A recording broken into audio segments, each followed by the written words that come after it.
Quiero saludar y agradecer tu compañía en este tiempo, en este momento. Estamos empezando esta tercera clase de lo que desde las escuelas de formación Bartimeo llamamos Masterclass.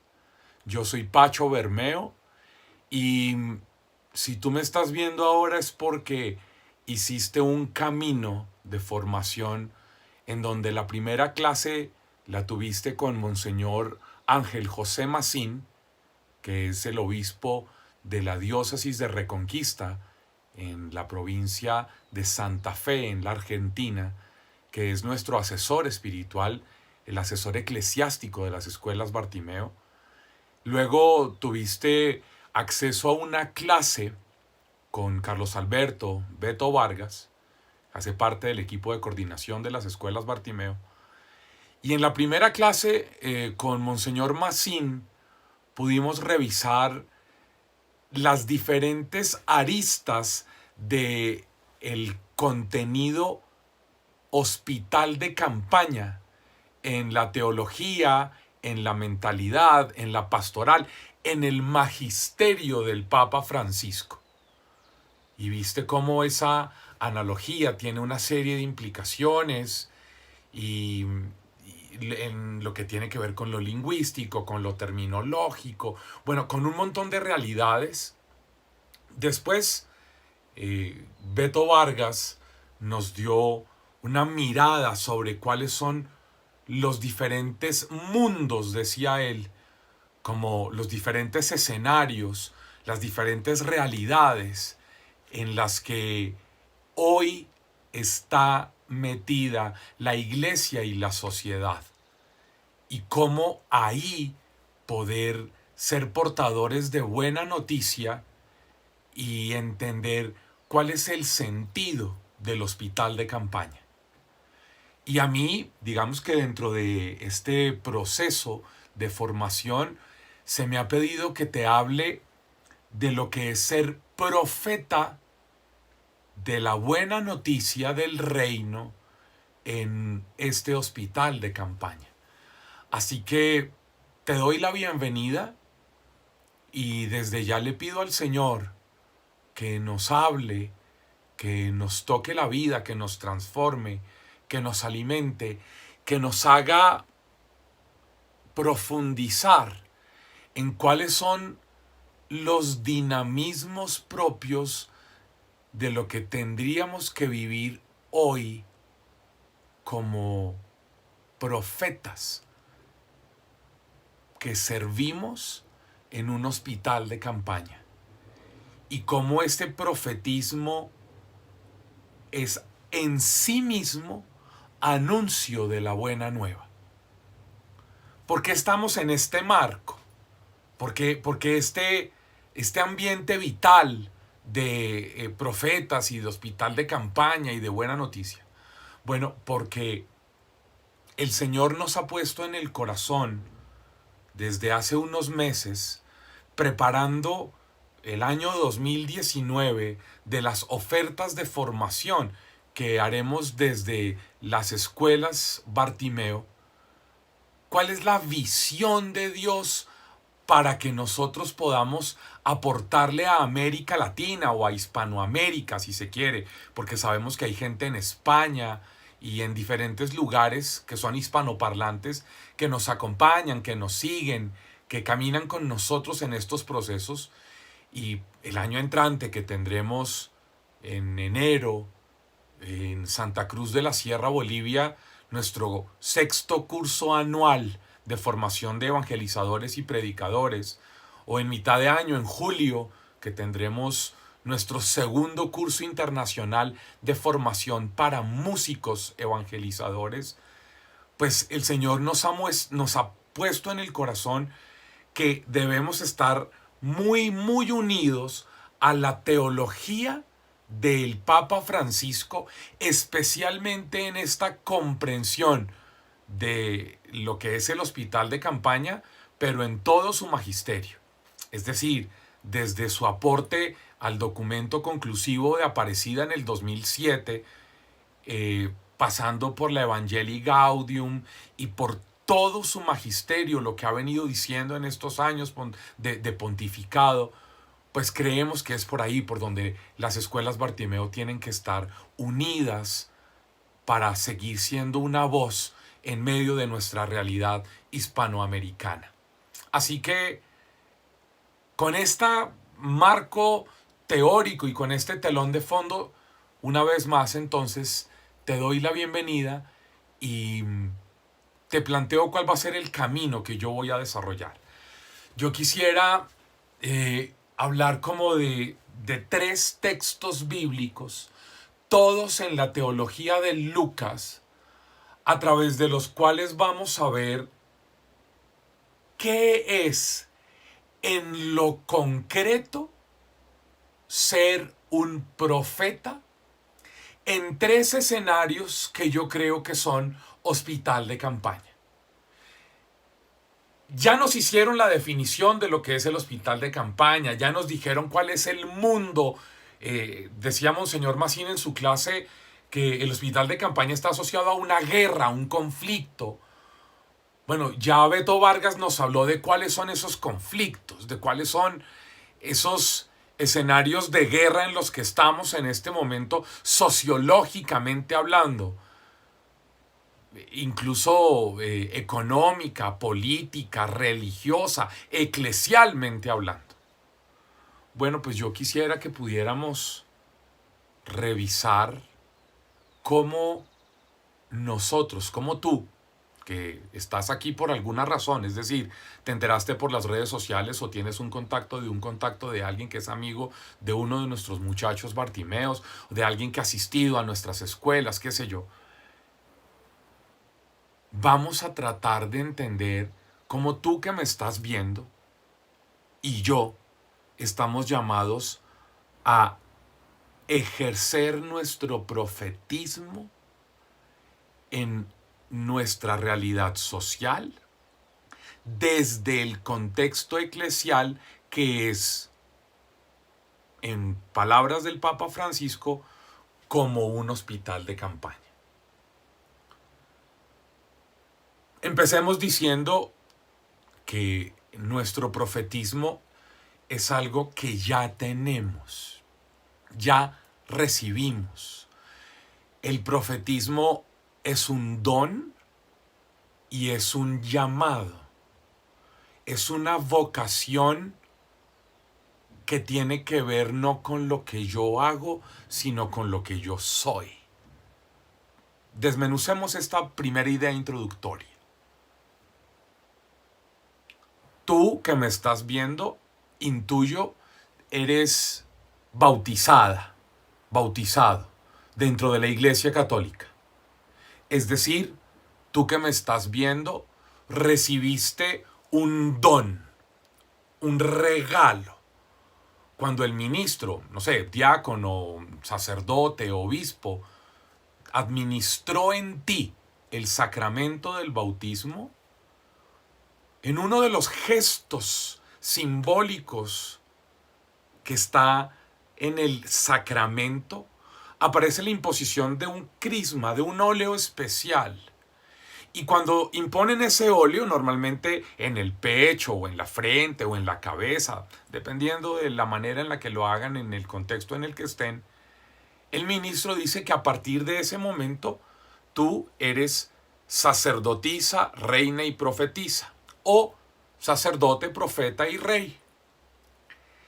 Es decir, que la experiencia de ingreso a la comunidad eclesial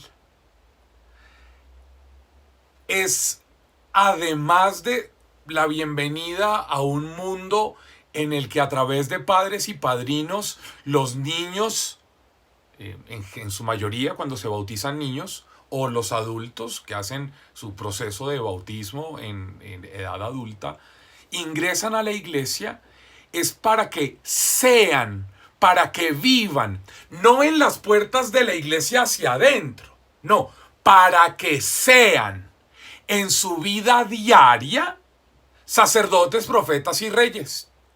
Y yo no voy a hablar ni del sacerdote, ni del ser rey o la condición regia, sino solamente de la condición profética.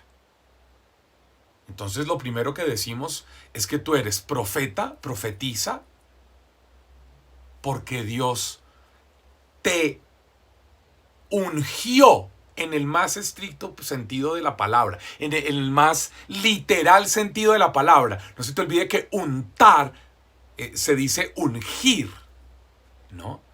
Entonces, tú fuiste ungida con un óleo santo en el que se te consagró para que vivieras tu vida ordinaria como profetisa, como profeta.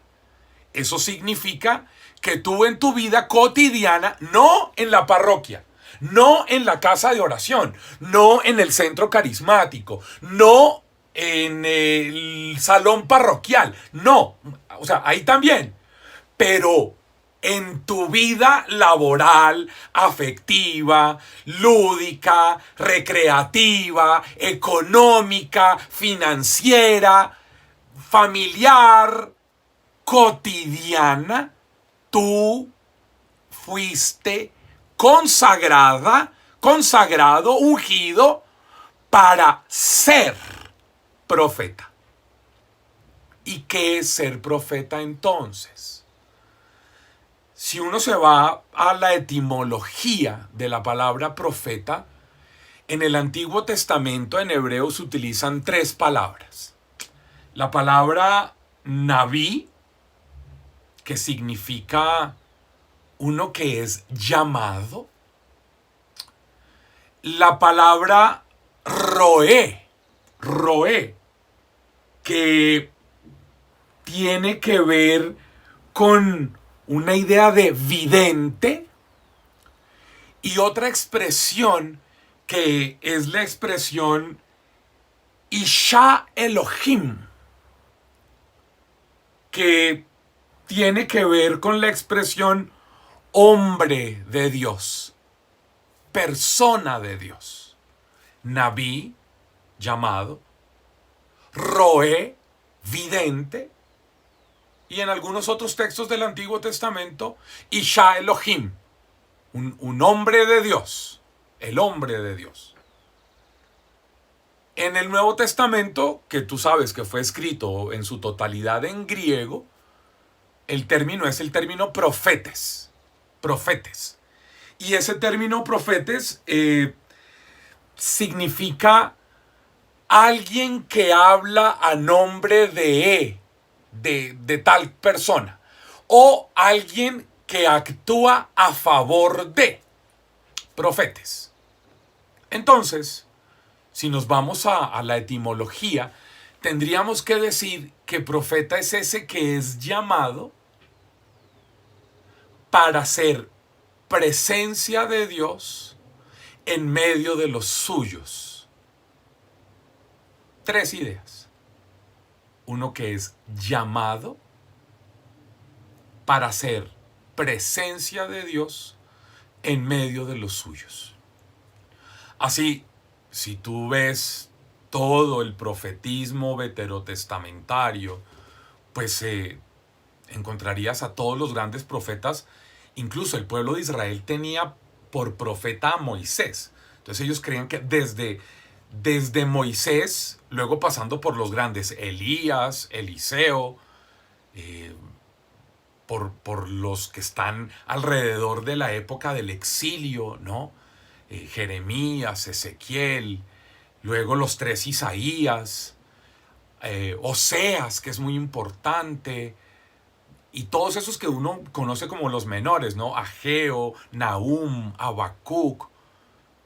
Todos esos son seres humanos ubicados en un contexto para ser en medio de sus hermanos, de sus contemporáneos, unos llamados por Dios para ser signos, presencia, mediación de Yahvé, que responde a las búsquedas, a las necesidades, a las inquietudes, a los conflictos, a las preguntas de su pueblo.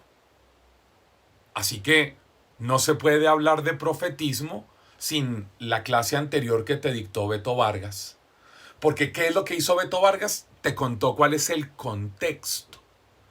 Y te dijo que tú estás llamado a ciertas cosas que él nos explicó en la clase para ese contexto. Por eso es que esta tercera clase no podría ser ni la primera ni la segunda. Porque en esta pedagogía que estamos haciendo, en este masterclass, Monseñor Ángel José Macín nos cuenta qué es eclesialmente el llamado de Dios hoy.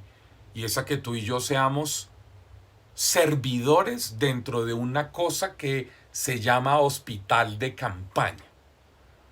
Que encontremos cuál es nuestra función, no sé si en el triage, no sé si en la ambulancia, no sé si en los diagnósticos avanzados, no sé si en la radiología, no sé si en la intervención, no sé si en el proceso de operación, de cirugía, no sé en dónde estás. Eso sí es tarea tuya y saber de acuerdo a tus carismas, a tu personalidad, a tu profesión, a tu lugar de vivienda donde tú te desenvuelves, cuál es tu puesto dentro de esos múltiples roles que hay alrededor de un hospital de campaña. Pero, ¿en qué contexto? En el que Beto nos contó. Ese es tu hoy, nuestro aquí, nuestro ahora. Ese es el mundo en el que estamos viviendo. Y sin eso no se puede entender cuál es nuestro llamado profético. Así que tú que me estás viendo ahora, tienes que saber que eres o Naví o Roé, sin duda Isha Elohim, es decir, sin duda hombre o mujer de Dios. Ojalá Roé, vidente, ese que es capaz de ver desde la perspectiva de Dios y poder tener el horizonte, el panorama más claro para poder ayudar a conducir a los tuyos. Sin duda Naví, uno que ha sido llamado por Dios, pero sin duda, en términos del Nuevo Testamento, profetes, es decir, uno que hace presente a Dios, que habla en nombre de Él, que actúa a favor de los hombres, pero movido, sustentado por Dios. Introducción, marco teórico, contexto, profetismo. Entremos a tres escenarios muy conocidos,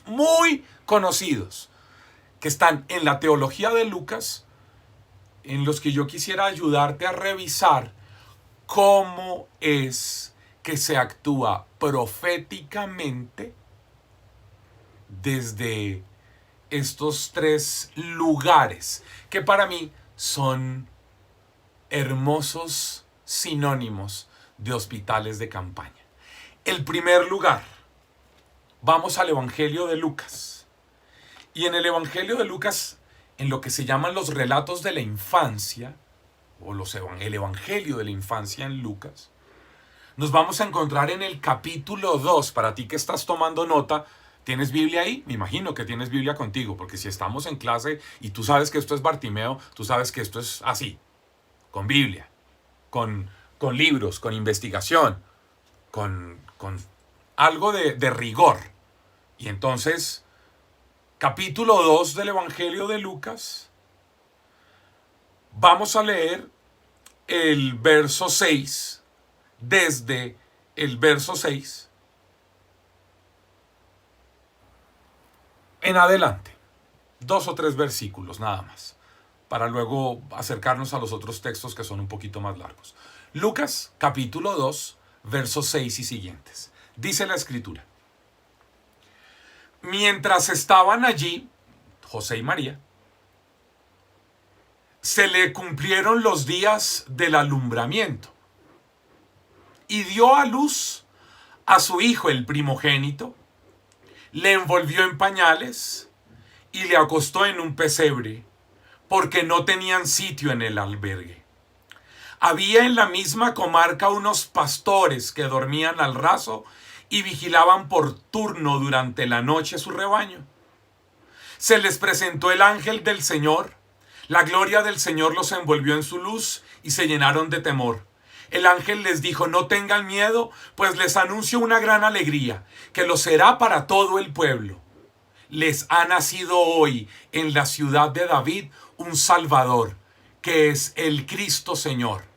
Y esto les servirá de señal. Encontrarán un niño envuelto en pañales y acostado en un pesebre. Amén. Primer texto. ¿Cuál es el primer hospital de campaña del Nuevo Testamento? Para mí, para Pacho Bermeo, es decir, esta es una idea pachuna, es el pesebre. El pesebre es el escenario en donde por primera vez la salvación se dio a conocer. Es el primer hospital de campaña que va a atender a dos tipos de enfermos. En la teología de Lucas, como acabas de escuchar, a unos pastores que vivían al raso y que se turnaban para cuidar las ovejas. Detengámonos entonces en un momento en revisar algunas cosas de este hospital de campaña. Primero, el hospital de campaña es ese lugar en donde Dios se hace presente a través de seres humanos que en medio de la adversidad y del conflicto son capaces de dar a luz. Cuando la iglesia es hospital de campaña, no es un hecho per se, porque yo conozco muchos lugares en donde la gente entra al templo parroquial y no recibe atención, y eso no se parece a un hospital de campaña. Porque el hospital de campaña, si tú ves las películas de guerra, por ejemplo, o has estado en zonas de conflicto o en zonas de guerra, te darás cuenta que el hospital de campaña siempre está al servicio de los necesitados, sin importar la hora que sea, sin importar la persona que sea. En un hospital de campaña, se es hospital de campaña por la atención que se le da a la gente. ¿Cuándo la iglesia es hospital de campaña? Cuando se entiende como un pesebre. Y cuando tú y yo nos entendemos a nosotros mismos como profetas, si nos identificamos con la Santísima Virgen María o con San José. Yo no voy a hablarte a ti hoy de el hospital de campaña al que tú vas como enfermo, como víctima, como herido de guerra, porque ese no es el sentido de esta clase. Esta clase es: tú eres profeta del hospital de campaña, es decir, tú eres protagonista de los servicios que el Señor de la vida, de la restauración, de la liberación, el Señor de la transformación, el Señor de la salvación ofrece a través tuyo y de tus cuidados a aquellos que ingresan heridos, convalecientes, moribundos, desahuciados, desprotegidos, solos, marginados, rechazados, enfermos. Así que hoy, en esta clase, no pienso en ti como uno de esos usuarios del hospital de campaña. Pienso en ti como un protagonista. Una protagonista que tiene un servicio, no un trabajo, un servicio en un hospital de campaña para atender a los necesitados. Y esos, en este texto, son María y José. Pero son María y José que están en un contexto social, en un contexto histórico, político, conscientes de eso. Han viajado desde Nazaret hacia Belén para hacer un censo, porque salió un edicto de César Augusto en donde todos debían empadronarse. Ese es un contexto. Eso es de lo que Beto nos habló. Ahora, María y José, embarazados, llegan a Bet-Sahur. Es un lugar hermoso. Es ahí muy cerquita a la ciudad de Belén. Es lo que llamamos hoy, lo que se llama, si tú vas a Palestina, cuando vayas a Palestina, cuando hagas tu retiro espiritual en Tierra Santa y me invites como guía para acompañarte en ese viaje de fe, te van a llevar en Palestina a Belén, donde está la Basílica de la Natividad, del Nacimiento, pero ojalá pidas que te lleven al campo de los pastores, Bet-Sahur. Y en el campo de los pastores te van a mostrar, incluso vas a poder, si vas con un grupo de gente y si quieres celebrar la Eucaristía, en una de esas pequeñas gruticas que eran pesebres, para que entres ahí y veas cuál era la realidad. Estamos en plena época de Navidad, ya casi, estamos en Adviento, y ya en la mayoría de casas, en la mayoría de lugares, incluso en la mía, a pesar de mi resistencia, ya se armó el pesebre. Y ya se decoró de Navidad y ya hay un montón de cosas. Mira, tengo reno de Navidad. Hay un montón de cosas para decirnos que ya nos estamos preparando para la venida de Jesús. Bueno, María y José estaban preparándose para la llegada de Jesús. Pero la llegada de Jesús tiene sentido si es para alguien más que para aquel que está teniendo a Jesús por dentro. Me explico. La llegada de Jesús no es importante si le da respuesta a María solamente y a José. No, tiene sentido si ellos sirven de triage, diagnosticadores, me voy a inventar esa palabra, cirujanos, enfermeros, especialistas, para entregarle a Jesús, que es la medicina, que es la respuesta que tenemos en la iglesia, que es el hospital de campaña. Y de las cosas más bellas de este texto es que es un pesebre, es un establo. Y ese establo, en la mayoría de pesebres, incluso en el mío, en mi casa, las figuritas que están ahí son varias, pero dos de ellas, de las más importantes para mí, son los dos animales que están en ese lugar, que según la tradición nos cuentan que era un burro y un buey. Y en ese pesebre hacen popó y hacen pipí. Y ese pesebre huele mal. Y ese pesebre huele a estiércol. Y ese pesebre huele a excremento. Y ese pesebre nos habla de una realidad, y es la realidad de nuestra vida, incluso de nuestra iglesia, incluso de tu grupo de oración, de tu comunidad, de tu casa de oración, del centro carismático, de la comunidad a la que perteneces, qué sé yo, si eres de los legionarios o de Emaús o de los cursillos de cristiandad o de la pastoral juvenil o de quien seas. ese pesebre habla de eso, de ese lugar en donde se supone que lo importante es dar a luz a Jesús. Y es hermoso que María llega a ese lugar. María llena de Jesús por dentro en la más estricta de las descripciones. Estaba llena a punto de explotar.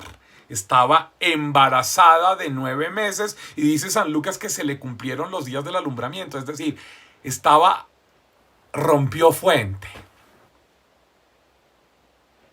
Y para dar a luz a Jesús, no lo pudo hacer en la posada, sino que se fue a un establo lleno de estiércol.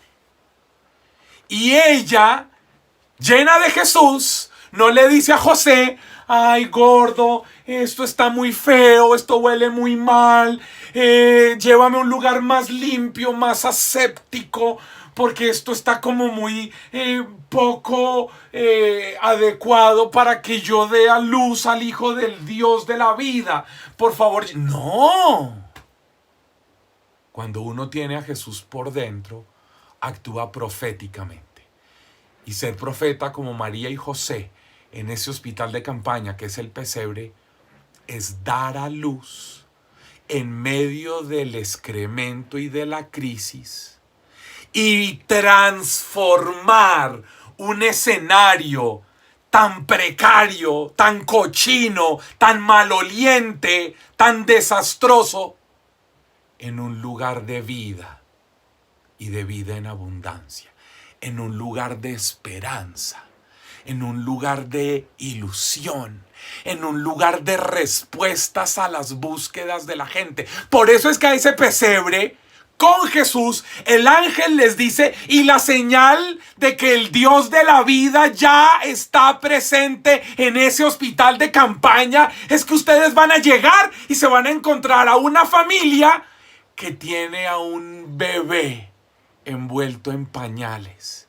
Y ese bebé envuelto en pañales, en esa estructura física de un establo, él es la respuesta para ustedes que no son nada.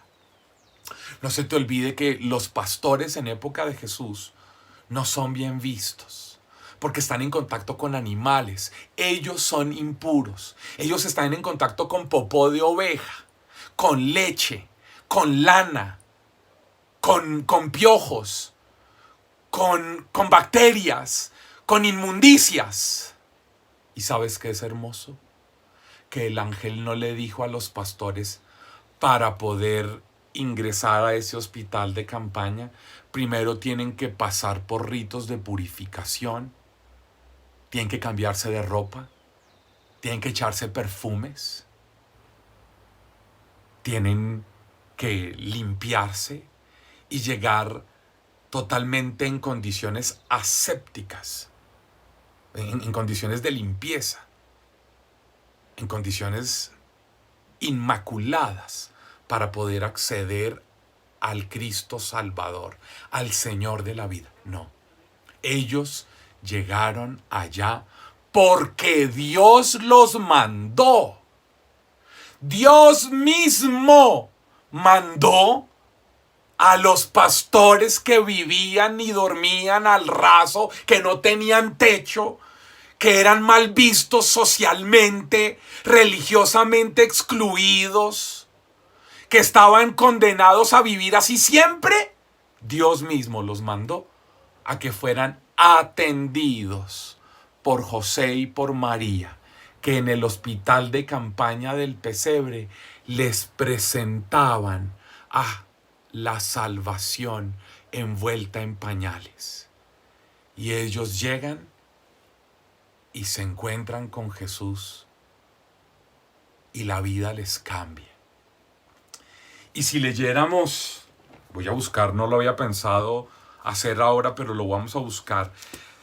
Si leemos esa misma narración en Mateo, nos vamos a encontrar con que los sabios de Oriente, igual en el capítulo 2 de Mateo, van y le preguntan a Herodes que dónde está, que dónde ha nacido el rey, que han visto la estrella, etcétera, etcétera, etcétera. Y entonces estos llegan hasta el pesebre y dice el texto, capítulo 2, verso 10 de Mateo: al ver la estrella se llenaron de inmensa alegría. Entraron en el lugar, vieron al niño con María su madre y postrándose le adoraron. Abrieron luego sus cofres y le ofrecieron dones de oro, incienso y mirra. Y avisados en sueños que no volvieran a Herodes, se retiraron a su país por otro camino. Amén.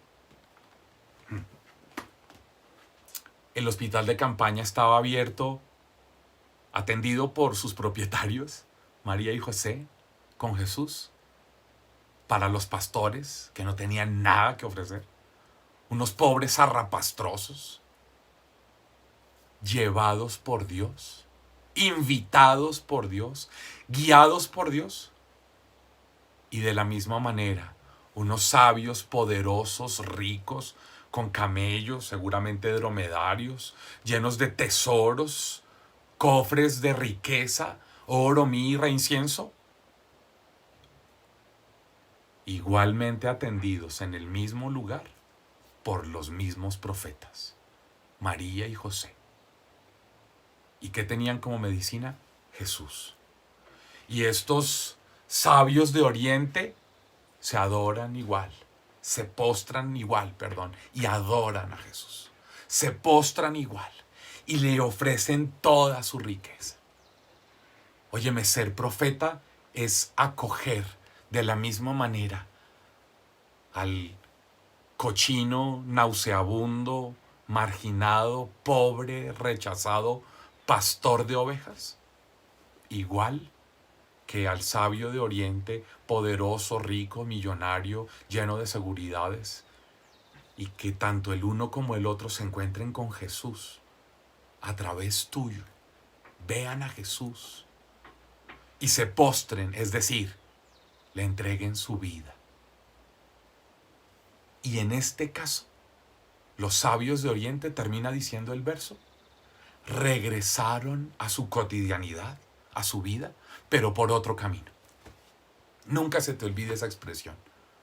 Ser profeta en este hospital de campaña es que la gente que te vea a ti, que te escuche a ti, que te sienta a ti, se encuentre con Jesús, su respuesta, su búsqueda, el dador de sentido, y pueda regresar a su vida, pero por otro camino. Primer hospital de campaña, el pesebre. Primeros profetas del hospital de campaña, María y José. Y la medicina, Jesucristo el Señor. Nadie más. La segunda escena, el segundo lugar, hospital de campaña, está, como te dije en la teología de Lucas, en el capítulo 10, a partir del verso 29. Yo sé que todos conocemos este texto famoso hasta el verso 37. Escúchalo rápidamente y, por supuesto, no vamos a hacer una exégesis, nos demoraríamos muchos masterclass haciéndola, pero me interesa esta claridad. Lucas capítulo 10, versos 29 al 37. Dice la Escritura: pero él, queriendo justificarse, dijo a Jesús: ¿y quién es mi prójimo? Jesús respondió: bajaba un hombre de Jerusalén a Jericó y cayó en manos de salteadores, que después de despojarle y darle una paliza, se fueron dejándole medio muerto. Casualmente bajaba por aquel camino un sacerdote y al verlo dio un rodeo. De igual modo, un levita que pasaba por aquel sitio lo vio y dio un rodeo. Pero un samaritano que iba de camino llegó junto a él y al verlo tuvo compasión. Acercándose, vendó sus heridas, echando en ellas aceite y vino, y le montó luego sobre su propia cabalgadura. Le llevó a una posada y cuidó de él. Al día siguiente sacó 2 denarios y se los dio al posadero diciendo: cuida de él, y si gastas algo más, te lo pagaré cuando vuelva. ¿Quién de estos te parece que fue prójimo del que cayó en manos de los salteadores? Él dijo, el que practicó la misericordia con él. Entonces le dijo Jesús, vete y haz tú lo mismo. Amén. ¿Cómo hablar de profetas de un hospital de campaña sin tocar este texto? Es imposible. ¿Por qué? Te lo voy a decir, digamos, en una palabra y la desglosamos, ¿te parece? La palabra que quiero que tengas presente es samaritanidad. Samaritanidad. Esa es la palabra que nos va a resumir ahora lo que es ser profetas en este hospital de campaña. ¿Cuál es el hospital de campaña? Este hospital de campaña tiene dos escenarios. El primero, el camino. El segundo, la posada. Y si tú me lo permites, yo diría que la posada podríamos verla como la iglesia institución. Pero las primeras acciones proféticas de la iglesia no sucedieron dentro del lugar físico de la posada. No. Las primeras acciones proféticas de la iglesia sucedieron fuera de la edificación de piedad o de religión o de culto o de sacrificio o de sacramento o de adoración o de celebración. ¿Qué estoy diciendo con esto? Yo creo que la iglesia es hospital de campaña, sin duda. Pero creo que ese hospital de campaña se hace asequible, creíble, si aquellos que hacemos parte de la experiencia eclesial vivimos la samaritanidad. Podríamos demorarnos muchísimo tiempo en hacer una exposición desde la teología de lo que yo creo que es la samaritanidad y cómo la samaritanidad expresa el ser de Dios. Yo soy de los que cree, siguiendo a varios autores, que el buen samaritano es Jesús. Yo soy de los que cree que esta parábola es para contarnos cómo es que Dios salva a través de Jesús.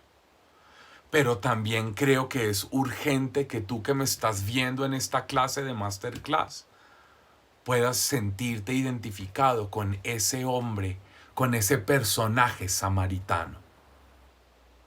¿Por qué? Porque hay también, así como vimos en el primer hospital de campaña que era el pesebre, que los destinatarios de la acción profética eran por un lado los pastores y por otro lado los sabios de Oriente. Ahora nos encontramos que el destinatario de esta acción profética es un moribundo. Y para el protagonista, para el profeta, es un enemigo. No se te olvide que era un samaritano. Uno que por ideologías, escucha bien, para que lo asocies con la clase que te dio Beto Vargas, por ideologías, por religión, por lugar geográfico de culto. No se te olvide que esa fue una de las razones importantes por las cuales se distanciaron samaritanos de judíos, porque los samaritanos dijeron que el lugar de culto era Gilgal, mientras que para los judíos el lugar de culto era Jerusalén. Y aquí aparece uno que bajaba de Jerusalén a Jericó, que fue asaltado, que fue herido, que fue maltratado, que fue destruido, que lo dejaron medio muerto, que fue un desposeído, que le quitaron lo que tenía. Y ese es tu destinatario. Óyeme, yo no quiero seguir en esta clase sin que tú te tomes un momento para pensar. Insisto, tú eres el profeta, no la víctima. ¿Cuántos a tu alrededor hoy están en esa misma condición? Heridos, destruidos, agonizantes, desposeídos, maltratados, tirados en el camino, ignorados, invisibilizados por sus creencias, por su condición social, por su condición sexual, por sus ideologías políticas, por su comprensión económica,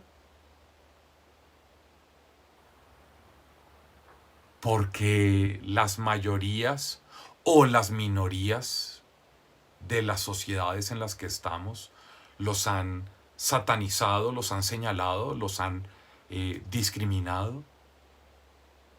¿Cuántos a tu alrededor? Es que, ¿sabes una cosa? Ser profeta es ser un hombre del camino. Ser profeta es ser un hombre de la calle, de los pies llenos de tierra. Es que a mí me preocupa mucho que en nuestras comunidades, grupos de oración, movimientos eclesiales, la gente se nos ha ido acostumbrando a reducir su pastoral al ámbito de la piedad, al estar en el templo o en la casa de oración, en el centro carismático, en el lugar religioso. Si tú piensas en el último profeta del Antiguo Testamento, Juan el Bautista, un hombre del Jordán, de la Transjordania, un hombre del desierto, un hombre del contacto con la gente, un hombre del abandono en Dios, vestido de piel de camello, con cinto, con sandalias, alimentado de la providencia de Dios, langostas silvestres y miel. Yo no sé, tantos predicadores, cantantes, músicos, sacerdotes, religiosas que andan por ahí fungiendo de profetas del Evangelio que están tan lejos de esta comprensión. Este es un enemigo que opta por hacerse prójimo de un malherido, que opta por hacerse hermano de un moribundo, con todas las características que eso trae: detenerse, verlo, bajarse de la cabalgadura, sacar de su riqueza, de su aceite y de su vino, tocarlo, hacerse un impuro. No se te olvide que en la mentalidad judía uno no puede tocar los fluidos físicos, fisiológicos de nadie, ni la sangre, ni el plasma, ni la saliva, ni los mocos, ni la caspa, ni la piel de alguien. Y este samaritano venda sus heridas, se unta de él, lo toca, lo limpia, lo venda, lo monta sobre su cabalgadura. Es un paramédico y una ambulancia del hospital de campaña, de la posada, a donde lo conduce. Paga de entrada, Se queda la noche, pasa la noche cuidándolo. Qué actitud más bella de la paterna maternidad de Dios que describirnos a uno que pasa la noche cuidando. ¿Tú alguna vez has estado enfermo? ¿Y quién te cuidó? Seguramente papá y mamá. Y si tú tienes hijos, bueno, si sabes que tienes hijos, y alguna vez se te ha enfermado, alguno de ellos, seguramente has pasado la noche cuidándolo, cuidándola. Aquí está ese que encarna el ser de Dios. Ser profeta es encarnar el ser de Dios. Oye, ¿sabes qué me gusta del primer hospital y del segundo hospital de campaña? Que no hay predicación. María y José no le predicaron nada, no le hablaron nada, ni a los pastores, ni a los sabios de Oriente. Y este samaritano profeta no le predica nada a su destinatario. En esta época en donde en las redes sociales y se han vuelto más o menos famosos unos disque apologetas y estamos llenos de cursos de apologética y un montón de cosas para salir a decir, a contraatacar, a hacer afirmaciones monolíticas, a tener catecismos y dogmas aquí para poder sacarlos como dardos encendidos para enfrentar a los demás.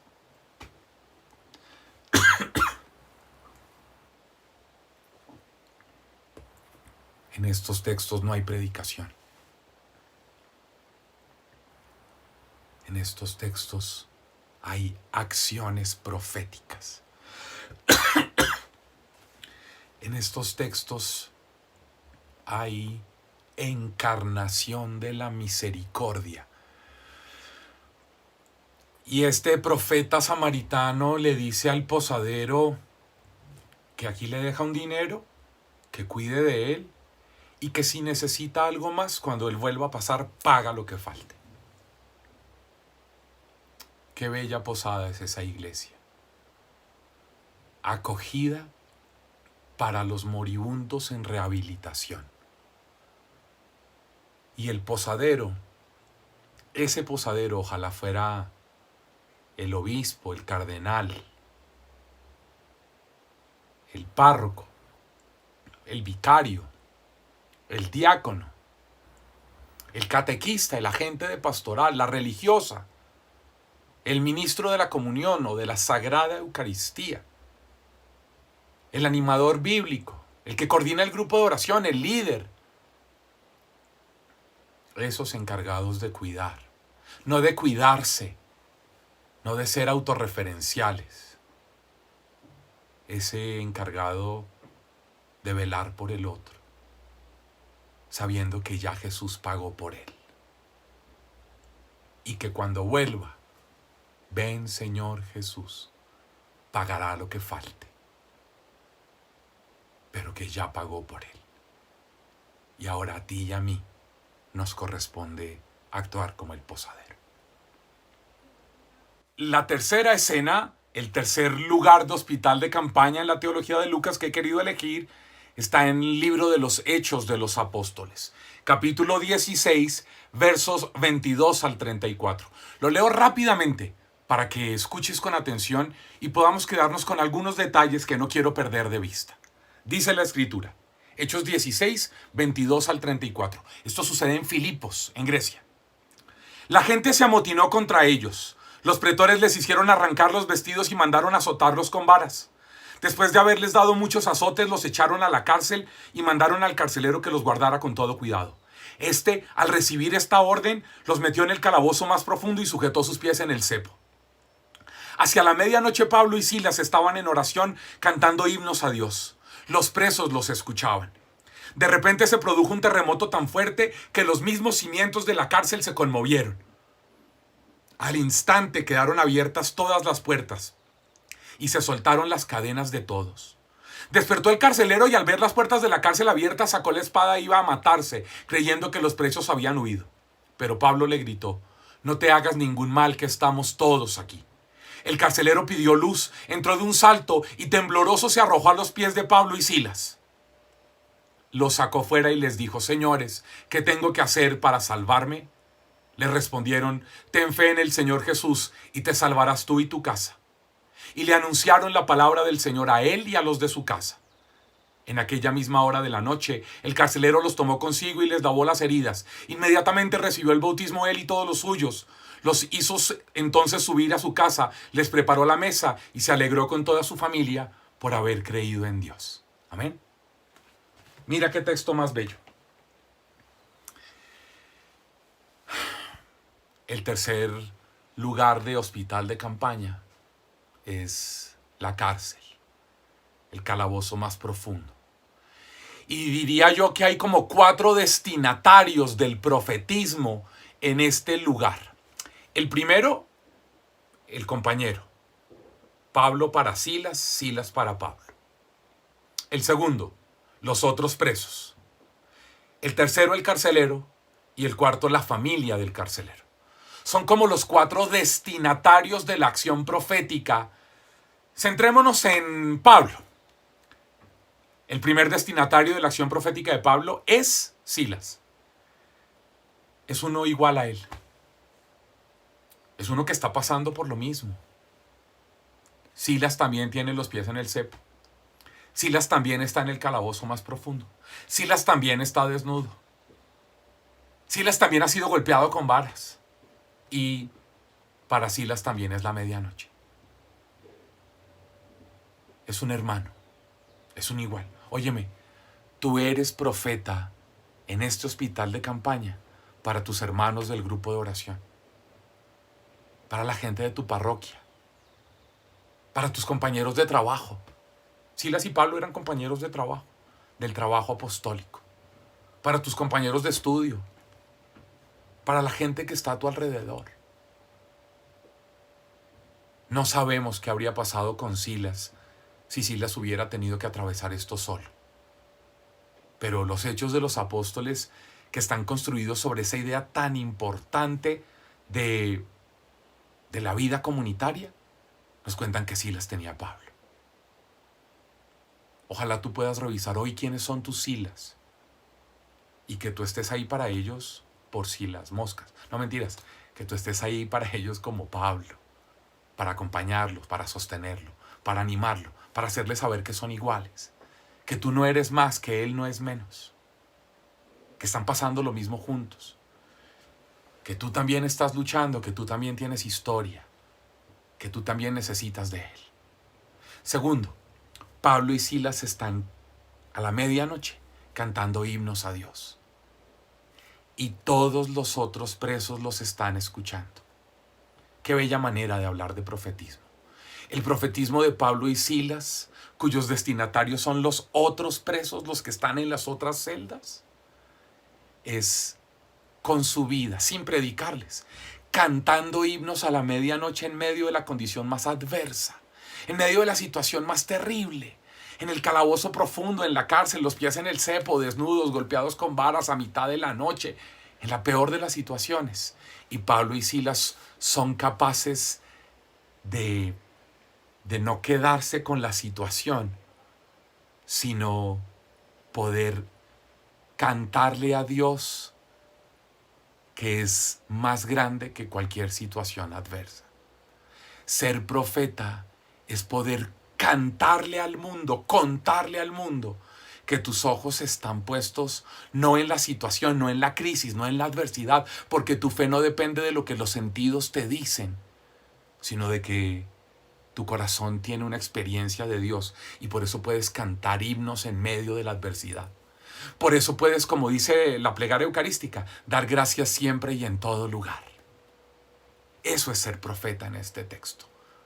¿Y qué produce esa actitud profética?